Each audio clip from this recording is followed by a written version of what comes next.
जो मैंने लेफ्ट मनाली का गिनीज वर्ल्ड रिकॉर्ड बीट किया उसमें मैं 29 आवर्स सोया नहीं हूँ।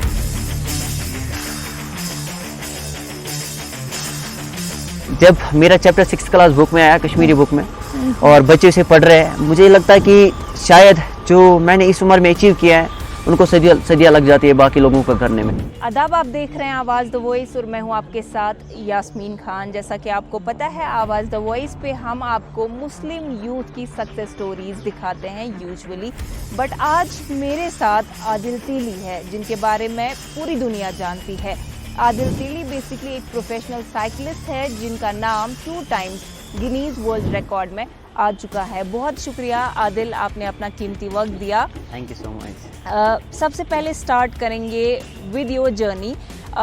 कश्मीर में बहुत सारे लोग, स्पेशली बच्चे जो है, साइकिल चलाते हैं, तो ये कौन सा वक्त था जब आपने साइकिलिंग को शौक छोड़कर एक मिशन बनाया? बेसिकली इट वाज 2013 जब मैंने पहली बार साइकिल चलाई और एक नॉर्मल सी साइकिल परचेज़ की 3000 रुपये की, और वहाँ से सपने शुरू हुए। बट ये नहीं पता था कि ज़िंदगी भर साइकिल ही चलानी पड़ेगी, क्योंकि अब तो बहुत साल हो गए साइकिल चलाते हुए, डेली चला रहे हैं। एंड बड़ी मेहनत करके वो साइकिल हमने परचेज़ की थी जो 3000 रुपये की लाई थी हमने। इवन मेरे मम्मा और दीदी ने वो काम करके वो साइकिल परचेज़ की थी पहली दफ़ा, एंड अभी भी मुझे याद है। और वहाँ से मैं पहले तो मैं 10th क्लास तक सभी गेम्स खेलता था, हर स्कूल के कंपटीशन में मैं जाता था, चाहे बैडमिंटन हो, फुटबॉल हो, क्रिकेट हो, हर कोई स्पोर्ट्स इवेंट्स खेलता था मैं। लेकिन उसके बाद फाइनली 2013 में मैंने साइकिलिंग की तरफ स्विच किया। बट ये नॉर्मली मैं पहले राइड करता था घर से बाहर, फिर उधर तक नॉर्मली, जब हम नॉर्मली जाते हो। लेकिन इसके बाद मैंने 2013 से जम्मू कश्मीर को पहली बार नेशनल लेवल पे रिप्रेजेंट किया, और तब से मैं कंटिन्यूसली JNK को रिप्रेजेंट करता रहा हूँ नेशनल लेवल पे। फिर 2019 में और 2020 में हमने प्लानिंग की कि हम लोग पहला गिनीज वर्ल्ड रिकॉर्ड बीट करेंगे। और उसके बाद हमने 2021 में पहला Kashmir to Kanyakumari Guinness world record beat किया। उसके बाद 2022 में लेफ्ट मनाली वाला गिनीज वर्ल्ड रिकॉर्ड बीट किया। तो क्या आपके जहन में ये जो चीज़ है कि आपने वर्ल्ड रिकॉर्ड ब्रेक किया है, ये पहले से थी या फिर ये लाइक जस्ट हो गया? देखिए, मुझे ज़िंदगी में बड़ी आदत है, मैं देखिए जब तक हम बड़े सपने नहीं देखेंगे हम उन तक पहुंच नहीं पाएंगे। तो सपने देखना बहुत ज़्यादा ज़रूरी है। ये मैटर नहीं करता कि आप किस फैमिली से बिलोंग करते हो, मुझे लगता है कि सपने हर किसी को देखने चाहिए लाइफ में। अगर मैं इस मुकाम पे पहुंच सकता हूँ तो और कोई भी पहुंच सकता है। ये था कि हमने 2019 में मैंने श्रीनगर टू लेह राइड की थी, तो वहाँ पे मुझे पता चला था कि मैं इसे बेटर कर सकता हूँ अल्ट्रा एंड्योरेंस में। और उसके बाद मेरे मेंटर जो है उन्होंने बहुत ज़्यादा हेल्प की और उन्होंने बहुत ज़्यादा गाइड किया मुझे कि हम कैसे इस चीज़ को कर सकते हैं और लाइफ में इम्प्लीमेंट कर सकते हैं।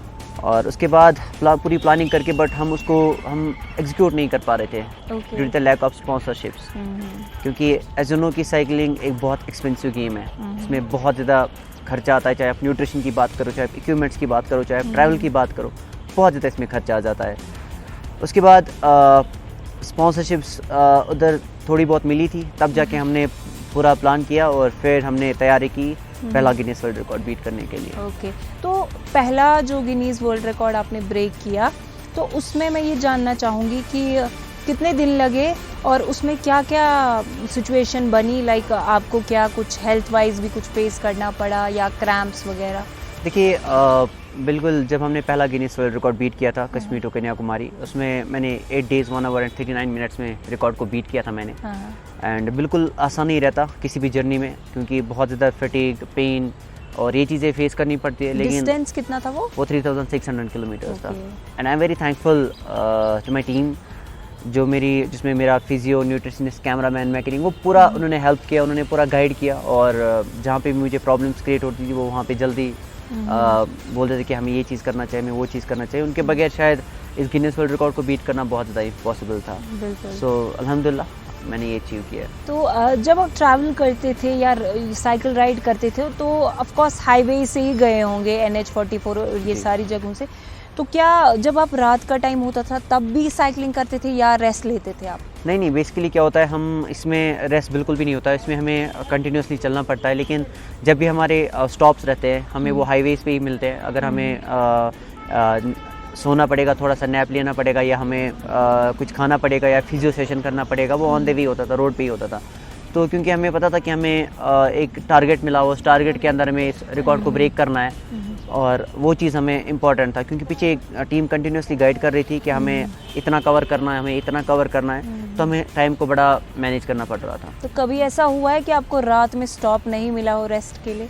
देखिए बेसिकली स्टॉप्स तो हम लोग करते थे जब भी हमें लगता था कि हमारी बॉडी में ज़्यादा फटीग है या हमें रिकवरी की थोड़ी बहुत ज़रूरत है, तो हम वहाँ पे अगर हम 5 घंटे की राइड करते थे या 6 घंटे की राइड करते या 4 घंटे की राइड करते थे, उसके बाद हमें स्टॉप चाहिए होता था, तो हम तुरंत रुक जाते थे। फिजियो हमें जल्दी रेडी करता था नेक्स्ट राइड के लिए। लेकिन ऐसा एक मोमेंट आया मेरी लाइफ में, उस टाइम डे 7 चल रहा था, रात के 2:30 बजे थे, जहाँ पे मुझे लगा था कि अब नहीं हो पाएगा, अब मुझे छोड़ना चाहिए। बहुत ज़्यादा अनबेरेबल पेन था, और उस वक्त मैंने 2:30 बजे रात को अपनी माँ को फ़ोन मिलाया, क्योंकि जिस एरिया में मैं रहता हूँ वहाँ पे 8 दिन लोग सोए नहीं हैं। कंटिन्यूसली मुझे देख रहे थे, रात को 20,000 लोग लाइव, जब हम लाइव आते इतने ज़्यादा लोग जुड़ते थे हमारे लाइव पे। और मेरी माँ ने एक ही बात बोली कि आपने बहुत ज़्यादा स्ट्रगल किया हुआ है, अगर आप उस जोन में वापस जाना चाहते हो, अगर आप लेगेसी क्रिएट करना चाहते हो, वो यही मौका है। सो अभी तो पेन हो ही रहा है, लेकिन अब थोड़ा और उस चीज़ को भी बियर करो एंड गो फॉर इट। उसके बाद नेक्स्ट डे मैं फिर से राइड करना शुरू हो गया। इनफैक्ट थोड़ा वहाँ पे रिकवरी ली, फिर वापस राइड शुरू की, और 9th डे पे मैंने गिनीज वर्ल्ड रिकॉर्ड को बीट किया। ग्रेट। अब जो सेकंड वाला टाइम था जब आपने ब्रेक किया, तो क्या वो पहले वाले से इजी था?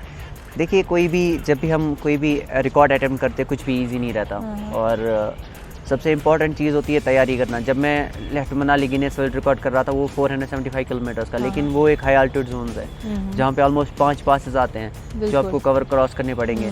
तो उसके लिए मैं लेह चला गया था पहले ही, और वहाँ पे मैं ऑलमोस्ट 40 डेज़ रहा लेह में।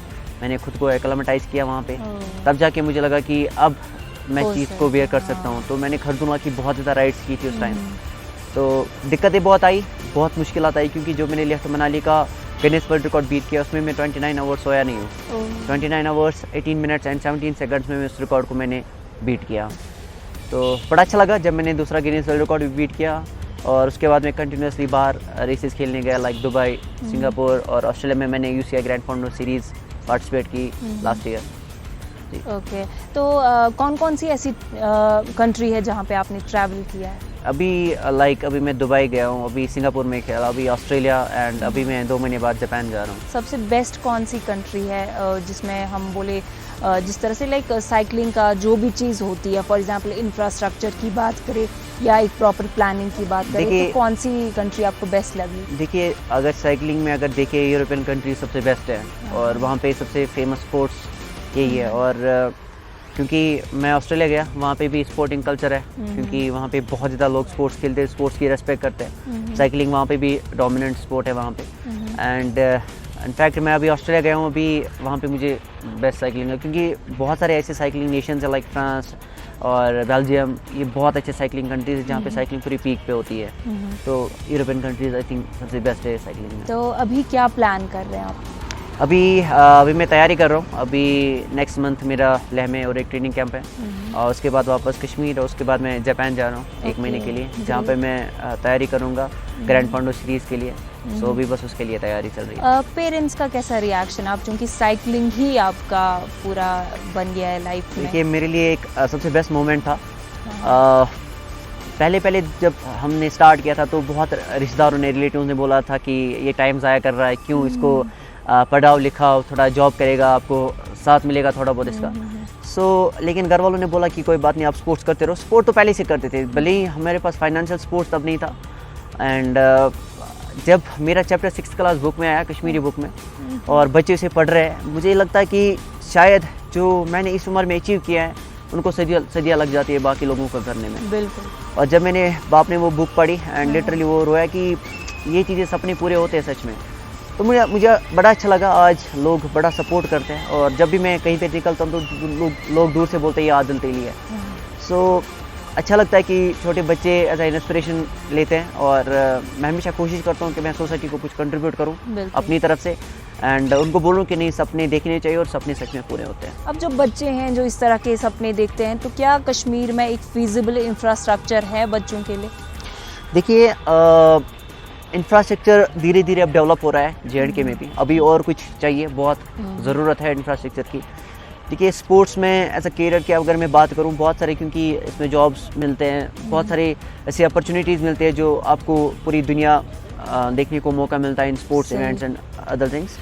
तो ये चीज़ है कि यहाँ पे अभी भी पेरेंट्स को लगता है कि नहीं, बच्चा पढ़ेगा, आगे जाके डॉक्टर बनेगा, इंजीनियर बनेगा, लेकिन आप बच्चे से पूछिए कि आपको लाइफ में करना क्या है, ठीक है, उनकी भी राय जानना बहुत ज़्यादा ज़रूरी है। क्योंकि कल जाके अगर आप उसको बोलो कि नहीं ये करना है, वो अगर नहीं कर पाया तो मे बी वो उसके हेल्थ पे असर करेगा, उसके एंजाइटी, डिप्रेशन पे आज चले जाते हैं बहुत सारे लोग, आप देखते ही होंगे, डेली केसेस आते हैं। तो मुझे लगता है कि हमें बच्चे से पूछना चाहिए कि उनको लाइफ में करना क्या है, उनको फ्रीली वो चीज़ करनी देनी चाहिए। आपके ट्रेनिंग शेड्यूल की बात करेंगे तो किस तरह से ट्रेनिंग होती है? देखिए हम लोग ऑलमोस्ट एक वीक में 70% की जोन टू एंडोरेंस राइड करते हैं, जिसमें हम लोग लाइक सैटरडे को हमारी 120 किलोमीटर्स की राइड होती है मॉर्निंग में, और उसमें हमारे इंटरवल ट्रेनिंग्स भी रहते हैं उस वीक में, एंड स्प्रिंटिंग ट्रेनिंग भी रहती है। तो एक ट्रेनिंग शेड्यूल प्रॉपर शेड्यूल के हिसाब से चलता है, और जिसमें अभी 2 बेसिस है ट्रेनिंग के हम लोग, एक तो पावर ट्रेनिंग है, एक तो हार्ट रेट ट्रेनिंग है, तो जिसमें हम पूरा शेड्यूल रेडी करते हैं। और मील्स किस तरह की होती है? देखिए हमें डाइट का बहुत ज़्यादा ख्याल रखना पड़ता है। लाइक मैं जब सुबह अर्ली मॉर्निंग उठता हूँ, और पहले तो मैं सुबह थोड़े बहुत ओट्स खा लेता हूँ, एंड उसमें फिर एक ब्रेड टोस्ट खा लेता हूँ जिसमें मुझे पीनट बटर रहता है, एंड अगर जिस दिन नहीं होगा उस दिन मैं ब्लैक कॉफ़ी पी के, एंड फिर ट्रेनिंग पे मैं एक जेल और अपना सिनर्जी एंड बाकी जो चीज़ें होती है एंड एनर्जी बार, वो सब साथ लेता हूँ, उसके बाद ट्रेनिंग पे निकल जाता हूँ। सो मतलब हमें पूरा मतलब देखना पड़ता है कि हमें दिन में कितनी प्रोटीन चाहिए अपनी बॉडी के लिए, कितने कार्ब चाहिए, तो बड़ा ख्याल रखना पड़ता है न्यूट्रिशन का। जैसा कि आपने बोला कि स्टार्टिंग के दिनों में कोई स्पॉन्सर नहीं करता है, तो क्या अभी आपको स्पॉन्सरशिप्स वहीं से मिलती है? देखिए अभी भी लाइक बहुत सारे, अगर मैं कश्मीर में मैं बात करूं, कश्मीर के बिजनेसमैन है, यहाँ पे बहुत ज़्यादा स्पोर्टिंग टैलेंट है। मैं ही नहीं, बहुत सारे ऐसे लड़के जो आगे जाके बहुत अच्छा कर रहे हैं अभी, लेकिन अभी उनको भी ऐसा, इनको मतलब जो यहाँ के बिजनेसमैन है, अभी वो माइंडसेट नहीं है यहाँ पे जैसे बाहर है। ये अभी भी बोलते हैं लाइक यहाँ के जो बड़े बड़े बिजनेसमैन वो बोलते हैं कि हमें क्या फ़ायदा स्पॉन्सरशिप करने का, ठीक है, तो हमें क्या मिलेगा इन रिटर्न। लेकिन बाहर वो माइंडसेट नहीं है, बाहर ऐसा नहीं सोचते लोग। बाहर बोलते हैं कि ठीक है, हम एथलीट को सपोर्ट कर रहे हैं, हमारी वजह से आगे जाएगा, मतलब आगे रिप्रेजेंट करेगा।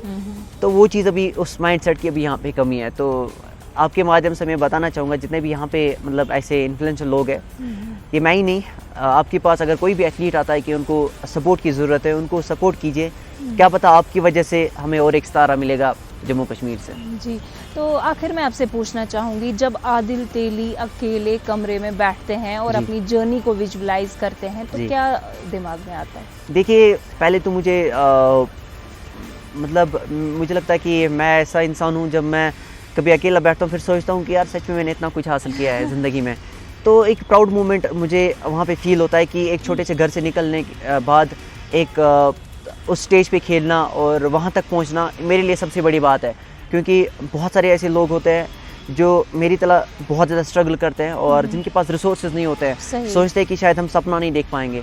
लेकिन ऐसा है कि देखिए सपना देखना हर किसी को हक है, अगर मैं उसको पूरा कर सकता हूँ तो बाकी भी कर सकते हैं। लेकिन यहाँ पे बहुत सारा हमारी जो यूथ है उसमें आधी यूथ क्या होती है, बोलते हैं कि हमें अपॉर्चुनिटीज़ नहीं मिल रही, हमारे पास एक्सपोजर नहीं है। देखिए अगर आप उस चीज़ का वेट करोगे, देखिए गवर्नमेंट जॉब्स का वेट करोगे, एक अपॉर्चुनिटीज़ खुद क्रिएट करनी पड़ती है आजकल के ज़माने में। बहुत सारे अभी, क्योंकि यहाँ पे सबसे इंपॉर्टेंट चीज़ क्या है, बेशक आप डिग्रीज़ कर रहे हो, कॉलेजेस में पढ़ रहे हो, ग्रेजुएशन कर रहे हो, मास्टर्स कर रहे हो, लेकिन यहाँ पे अभी एक माइंडसेट की कमी है, लाइक स्किल पे काम करना। जब तक आप एक स्किल पे काम नहीं करोगे, मैं बाहर घूमा हूँ, बाहर खेला हूँ, वहाँ पे लोग स्किलफुल है, ठीक है, तो एक स्किल पे काम कीजिए, उस स्किल को पॉलिश कीजिए, तो डेफिनेटली आप ज़िंदगी में कामयाब हो जाओगे। और सबसे इम्पॉर्टेंट चीज़ है, मैं अगर हमारे पास एक स्किल है, मैंने भी recently I have done diploma in sports coaching, I have done masters from Guru Nanak Dev university, I have done graduation from Kashmir university, मैंने स्टडीज़ भी की है एंड लेकिन ठीक है, मेरे पास एक स्पोर्ट था, तो आई फील ब्लेस्ड। रिसोर्सेज की आपने बात की तो मेरे जहन में एक सवाल आया कि इसमें जो भी आप गियर, जैसे आपका हेड गियर है, शूज़ है, तो क्या इनकी कॉस्टिंग होती है? देखिए मैंने अभी भी बोला, cycling is very expensive sport, ठीक है, मतलब लाइक ये जो नॉर्मल शूज़ मैं अभी पहना हूँ ये ऑलमोस्ट 28,000 का है, तो हेलमेट 11,000 का है, एंड इवन जो मैं अभी ये शॉर्ट्स पहना हूँ ये भी 17,000 का है। सो क्योंकि एक तो साइकिलिंग एक एक्सपेंसिव स्पोर्ट है ही, लेकिन हमें इसमें साथ साथ ये भी देखना, हमें सेफ्टी देखनी है। बहुत कश्मीर में इतनी सुबह डल लेक पे मैं देखता हूँ जब बहुत सारे बच्चे साइकिलिंग करते होते हैं, लेकिन उसमें से मैं 100 में से सिर्फ 4 या 5 लोगों को हेलमेट पहनते हुए देखता हूँ। तो सेफ्टी बहुत ज़्यादा ज़रूरी है। अगर आपको खुदा ना खासा कहीं पे फॉर एग्जांपल एक्सीडेंट हो जाता है तो आपके पास सेफ्टी है, तो एटलीस्ट आपको वो इंजरी नहीं आ पाएगी। जब भी मैं सुबह डल लेक मेरे वीडियोस में जब भी मैं बोलता हूँ एटलीस्ट हेलमेट पहना करो, गियर्स पहना करो, तब जाके आपको एटलीस्ट सेफेस्ट रहोगे। जब भी मैं आता हूँ डल लेक से सुबह, मुझे 100 में से 90 से ज़्यादा लोग मुझे हेलमेट के बगैर दिखते हैं। और सबसे इंपॉर्टेंट चीज़, जब भी वो सुबह डल लेक से साइकिलिंग करते हैं, 100 में से 30-40 बंदों ने ईयरफोन्स डाले होते हैं। लाउड म्यूजिक सुनना तो वो एक इम्पॉर्टेंट है, क्योंकि उनको डेफिनेटली अपने हेल्थ का ख्याल, वो ये अच्छा है कि सुबह आप मॉर्निंग में निकलते हो ट्रेनिंग पे एंड अपना साइकिलिंग सेशन कंप्लीट करते हो, but it is also important कि आप सेफ्टी का ख्याल रखो, क्योंकि लाइफ एक बार आती है और लाइफ बहुत खूबसूरत है अगर आप इसको खूबसूरत तरीके से जियोगे। एग्जैक्टली, बहुत अच्छा कॉन्वर्जेशन रहा, बहुत शुक्रिया आपने अपना वक्त दिया। Thank you so much.